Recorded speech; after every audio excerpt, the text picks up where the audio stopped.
กองประชุมเผยแพร่กฎหมายว่าด้วยการคุ้มครองเงินตราต่างประเทศอยู่แขวงจำปาสักกองประชุมเผยแพร่กฎหมายว่าด้วยการคุ้มครองเงินตราต่างประเทศฉบับปรับปรุงจัดโดยธนาคารแห่งสาธารณรัฐประชาธิปไตยประชาชนลาวภาคใต้แขวงจำปาสักได้จัดขึ้นในวันที่27 พฤษภาคมโดยการให้เกียรติเข้าร่วมเป็นประธานของทานนางมโนราเมืองมณีหัวหน้ากรมคุ้มครองเงินตราต่างประเทศทานค้อนสวรรค์สิงห์สวรรค์ห้องหัวหน้าธนาคารแห่งสาธารณรัฐประชาธิปไตยประชาชนลาวภาคใต้แขวงจำปาสักมีบรรดาภาคส่วนที่เกี่ยวข้องจากภาครัฐและเอกชนเข้าร่วม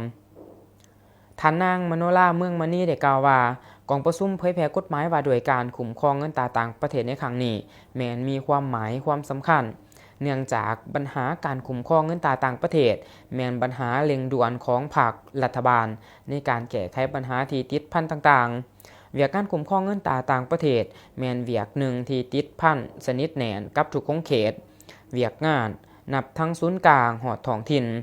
เป็นเครื่องมือในการคุ้มครองและดัดสมเงินตราต่างประเทศในสังคม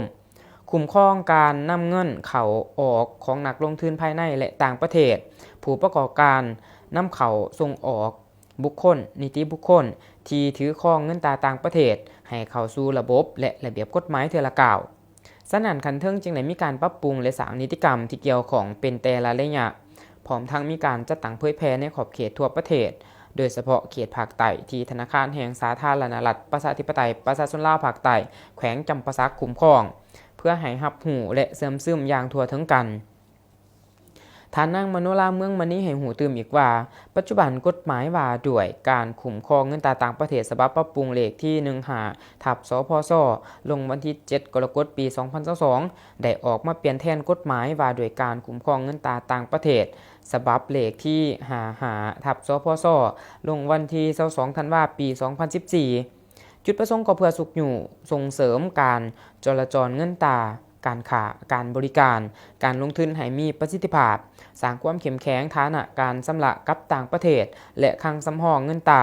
แนวใส่ยกสูงคุณค่าและรักษาเสถียรภาพของเงินตราแห่งชาติจุดประสงค์ในการเผยแพร่กฎหมายในครั้งนี้ก็เพื่อแนวใส่ให้บรรดาผู้เข้าร่วมได้รับรู้และเข้าใจต่อกับเนื้อในกฎหมายว่าด้วยการคุ้มครองเงินตราต่างประเทศฉบับปรับปรุงอย่างจะแจ้งแนวใส่สุกอยู่ส่งเสริมการจราจรเงินตราคุ้มครองเงินตราต่างประเทศให้ถูกต้องสอดคล้องตามระเบียบกฎหมายหันเข้าสู่ระบบเทื่อละก้าวและลดพรการนำใส่เงินตราต่างประเทศแบบสะสายในสังคมเพื่อให้มีความเป็นเอกภาพเป็นบอนอิงในการจัดตั้งปฏิบัติในขอบเขตของตนกฎหมายว่าด้วยการคุ้มครองเงินตราต่างประเทศฉบับปรับปรุงเลขที่15ประกอบมี9ภาค8หมวดและ60มาตรา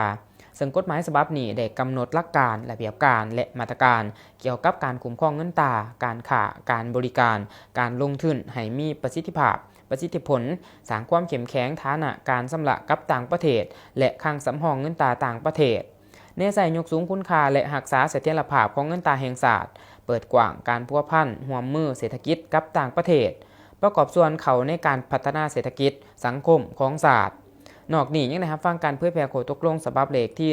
1026ของธนาคารแห่งสาธารณรัฐประชาธิปไตยประชาชนลาวว่าด้วยการบริการแลกเปลี่ยนเงินตราต่างประเทศเพื่อเฮ็ดให้การบริการแลกเปลี่ยนเงินตราเคลื่อนไหวมีประสิทธิผลในการดุลเดียงระหว่างความต้องการและการตอบสนองเงินตราต่างประเทศให้สังคมแทดเหมาะกับสภาพเศรษฐกิจแต่ละระยะและสามารถประกอบส่วนอย่างต่างหน้าเข้าในการรักษาเสถียรภาพเงินตราแห่งชาติพร้อมเดียวกันนั้นกองประชุมยังได้แลกเปลี่ยนคำคิดคำเห็นจากบรรดาแขกที่เขาร่วมกับภาคส่วนแขนงการที่เกี่ยวข้องเพื่อเป็นการเพิ่มความรับรู้ความเข้าใจให้เป็นเอกภาพในทิศทางร่วมเดียวกันและพร้อมกันจัดตั้งปฏิบัติให้ได้รับมากผล